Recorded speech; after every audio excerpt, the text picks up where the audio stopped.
Hey everybody, Trainer Susan here. Today I'm going to talk to you and show you how to correct an anterior pelvic tilt.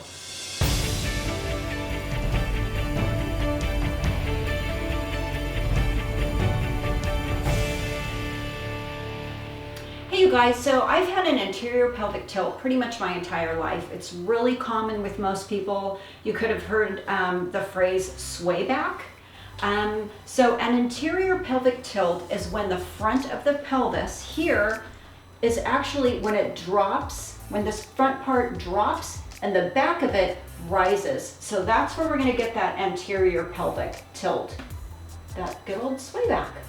So this happens actually when the hip flexors shorten and the hip extensors lengthen. So we've got some muscle imbalances happening there.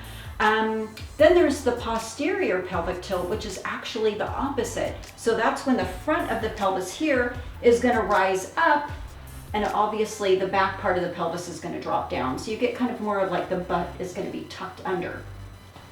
So there's, like I said, there's a bunch of imbalances happening with this. We have tight, overactive muscles that may contribute to the anterior pelvic tilt, and those are going to include the glute group. The quadricep group, which is going to be in the fronts of the legs here. We've got the hip flexors, which are the small muscles in front of the growing area. Then we've got those weak underactive muscles that also can contribute to this, which is going to be the gluteus group back here, the buttocks. We've got the hamstring group at the backs of your thighs, and then we've got the rectus abdominis muscles, which are better known as the lower abdominals. So we've got a lot of stuff kind of happening that's going to cause a lot of this. A lot of that weakness here, then we've got all this tight ones that are kind of pulling. So that's where we've got that imbalance happening. So a great exercise to help correct this, they're super simple. The first one I'm going to show you is right here on the ground. So all you have to do is get a mat. We're just going to lay on the ground. You're just going to think about bending your knees at about shoulder width apart, and there you go. Just start with a nice flat stomach. We're just going to have our hands off to the side, and all we're going to think about doing is just lifting up and squeezing our glutes together. So I'm just going to lift and I'm going to squeeze my glutes together, and I'm just going to try to open those hips the best that I can. I'm even kind of pressing into the ground with my hands. And then I'm just going to relax and let that relax for a second. Really squeezing those glutes tight, pressing my hips as high as I can to the ground, to the ceiling. And this feels tough for me because I have tight hip flexors, because remember what it said about our hip flexors. They're gonna be a little tightened and shortened. So I really feel like I'm not even getting a full extension, but periodically over time, if we continue to do this, those are gonna elongate for us. So squeezing those glutes together, really just trying to get those hips to open up. And that feels really good on the back too. Okay, so another one that I love doing, especially before I do anything at the gym, this one is really critical. So you're just going to use a Swiss ball for that. This is kind of the same concept, but it has a little bit more to it. So what we're going to do is we're just going to put our heels into the ball. And what we're going to do is it's just a slight movement with your hips. So once you're digging your heels in, you're just going to think about bringing the ball in towards your butt, but you're going to lift your hips and kind of just do a slight rotation towards your face.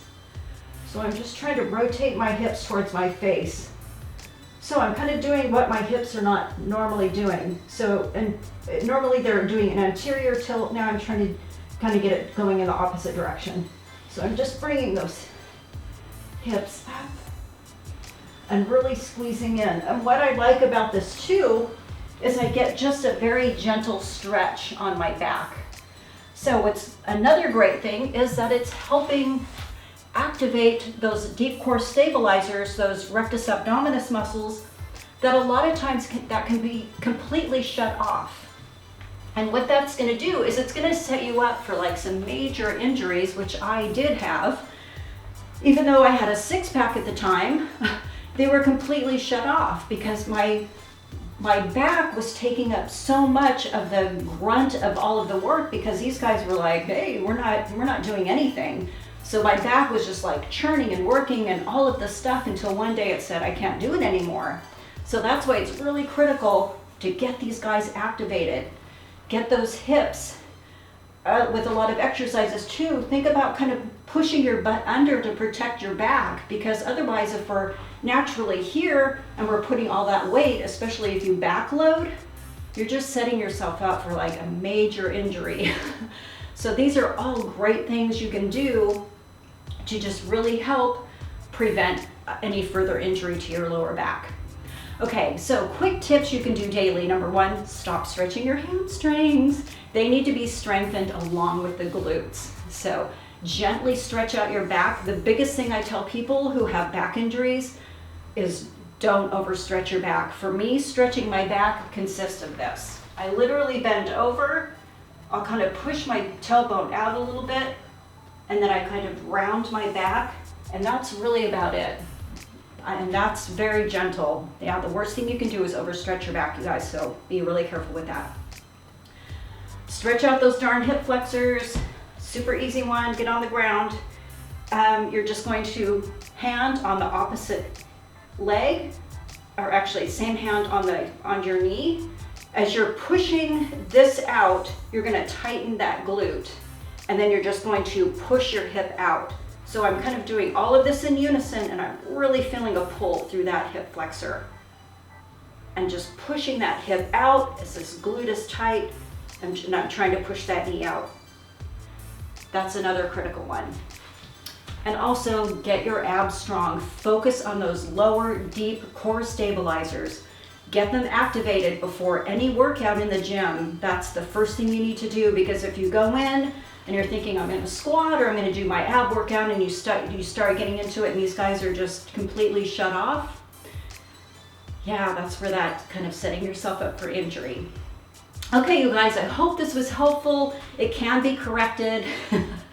I know it sounds like a lot, but it's really simple little stuff every day that makes a huge difference. Hey, if you guys haven't checked out our Max Shred program, make sure you go check it out. We've got all these great exercises that are science-based. You can go for fat loss, muscle burning. We've got customizable meal plans that are great. The workouts are also customizable. That's what's so awesome. You can kind of just use the template they give you and create all of this stuff for yourself. That's what's so good, really individualized. Thanks for joining me today. Let's work out soon. See you guys soon.